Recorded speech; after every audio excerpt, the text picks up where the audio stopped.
You are welcome to our channel.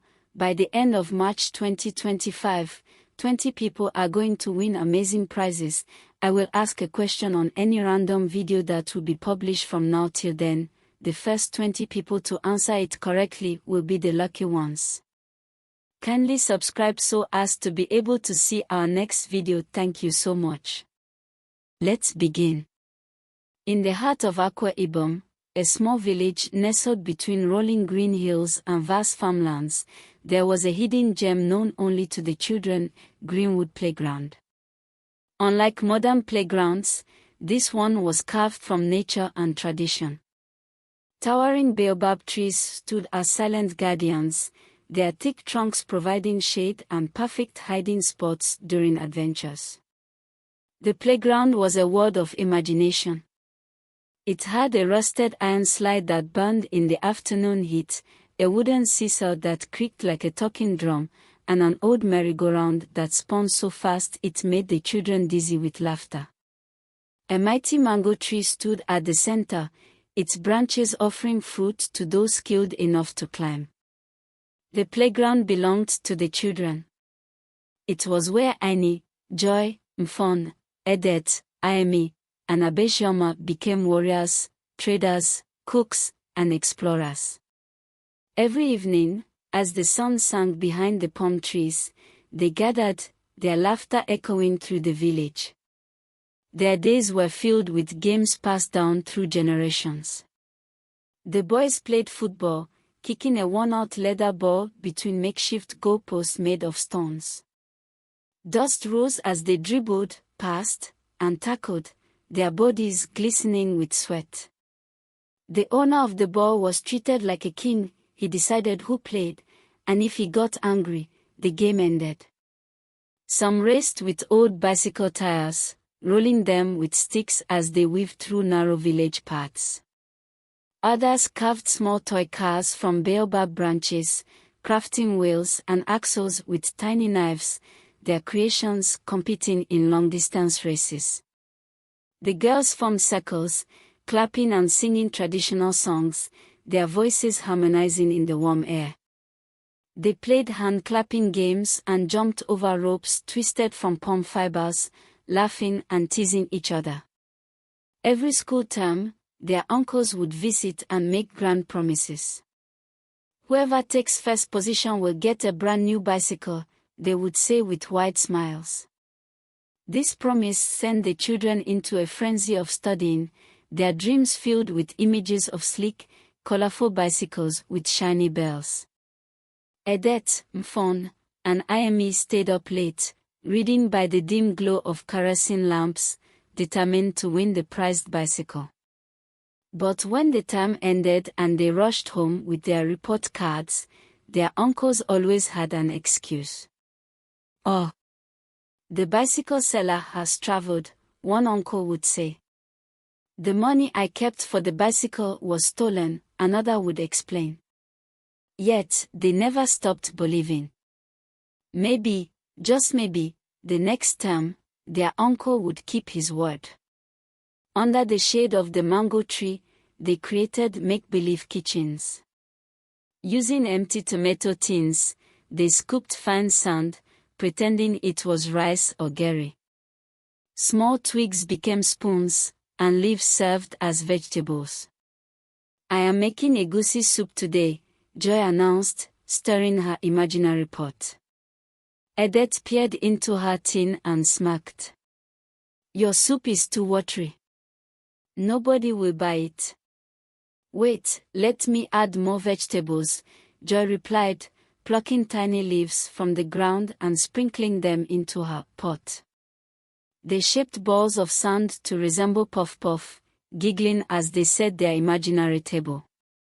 Joy always played the mommy, tying a small cloth around her waist, while Edet played the daddy, walking with his hands behind his back like a village elder. Over time, their game of mommy and daddy became something more. Edet always made sure Joy had the best ingredients for her cooking, and she would wait for him after his football matches. The other children noticed. "Joy and Edet, when will you have children?" Mfon teased one evening, making everyone burst into laughter. Joy blushed and threw sand at him. "You're a foolish boy," she shouted, but even she couldn't hide her smile. Edet just grinned. One day, maybe. As the days turned into weeks, Joy and Edet's bond deepened. During their make-believe cooking sessions, Edet would often bring her small gifts, a shiny pebble, a feather, or a perfectly shaped leaf. "For your soup," he would say with a playful grin, placing it gently into her tin. Joy would smile, her cheeks warming as she accepted his offerings. "Thank you, Edet," she would reply, her voice soft. One afternoon, as the sun cast golden rays through the mango tree's leaves, Edet sat beside Joy while she stirred her imaginary pot. He watched her intently, his eyes lingering on the way her fingers moved gracefully, the way her laughter rang like music. "Joy," he began hesitantly, "what if we weren't just pretending?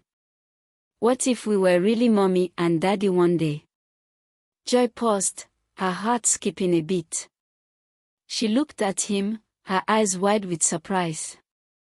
"Do you mean that?" she asked, her voice barely above a whisper. Edet nodded, his expression serious for once. "I do. You're the best mommy I know. And I'd like to be your daddy for real." Joy's face broke into a radiant smile. "Then maybe one day, we will be," she said, her voice filled with hope. The other children, who had been eavesdropping, erupted into cheers and laughter. "Joy and Edet are getting married," Mfon shouted, running around the playground. Joy blushed furiously, but Edet just laughed, his hand brushing against hers as they sat together under the mango tree. That evening, as the sun dipped below the horizon, Joy and Edet lingered behind while the others headed home. They sat on the old wooden seesaw, the creaking sound filling the quiet air.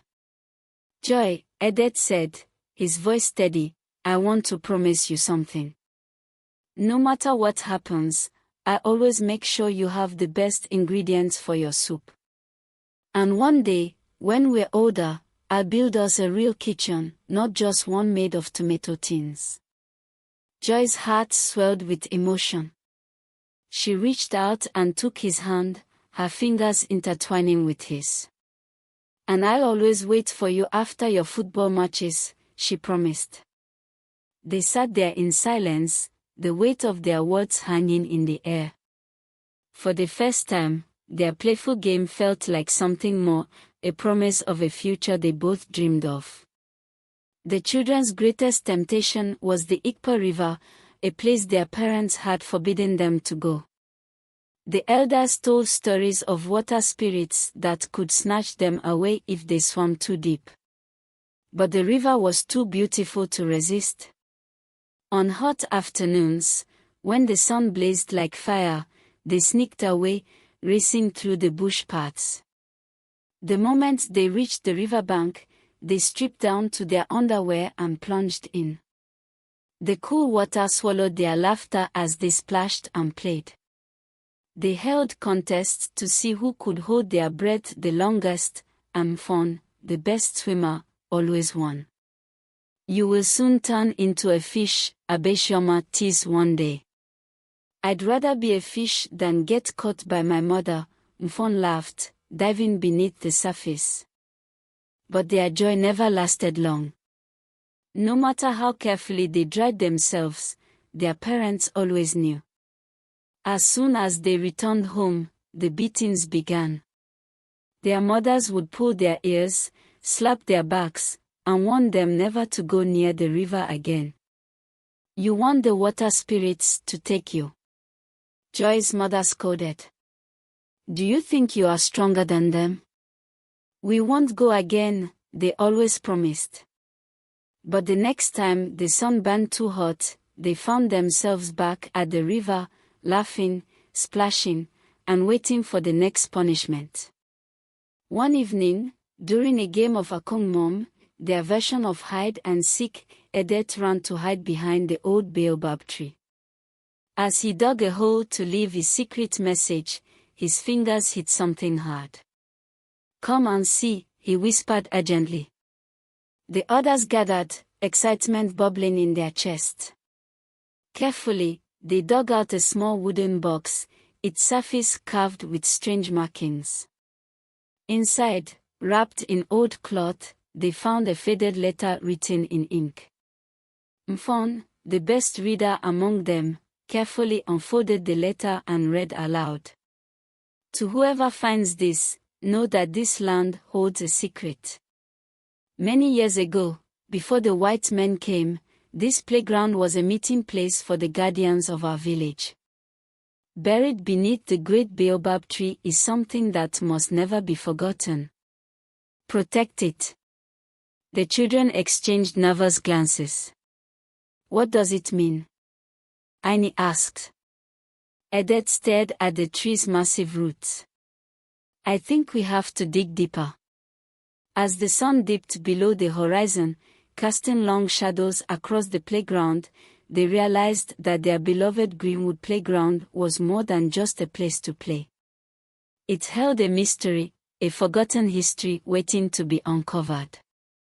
That night, as they gathered outside Joy's grandmother's hut, the old woman rocked gently on her wooden chair, watching them with wise eyes. "Children," she called, "come closer and I will tell you a story." They huddled together, eager for one of her legendary tales. She wove her words like a spell.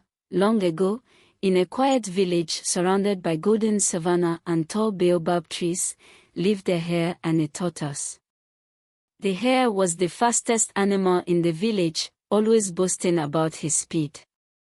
He would race past the other animals, laughing as he left them in the dust. The tortoise, on the other hand, was slow but steady. He never rushed, always moving with patience and determination.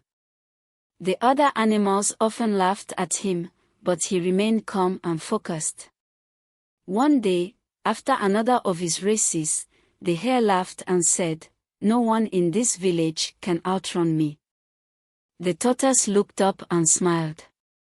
"Speed is good, but patience and determination win the race," he said. The animals gasped. "Are you saying you can beat the hare?" The tortoise nodded. "Let's race from the village square to the great baobab tree by the river." The next morning, the animals gathered to watch. The village elder raised his staff and shouted, "On your marks, get set, go." The hare shot off like lightning, leaving the tortoise far behind. He ran so fast that he was soon out of sight. The tortoise, however, kept moving at his slow and steady pace. Halfway through the race, the hare looked back and saw no sign of the tortoise. He laughed.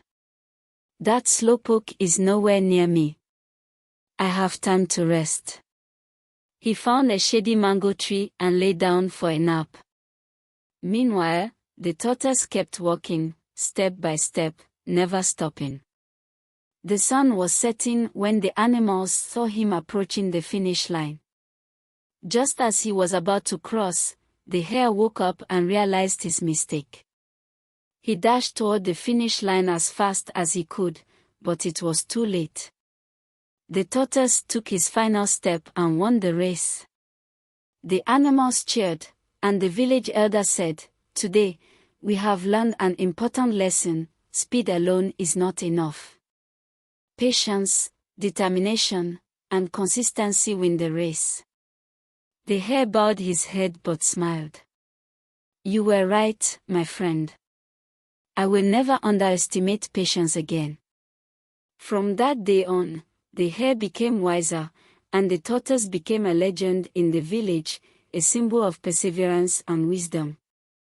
The lesson, my children, grandmother said, is that patience and determination are stronger than pride. The children clapped, laughing at the foolish hare. They whispered among themselves, making a secret pact. As they walked home, Joy whispered to Edet, maybe we should be like the tortoise. We will keep digging until we find out the secret of our playground. And so, their adventure continued, deeper than they had ever imagined. Thank you for watching till the end. We hope you will be one of the lucky winners. Please subscribe for more interesting videos. Thank you. See you on my next video.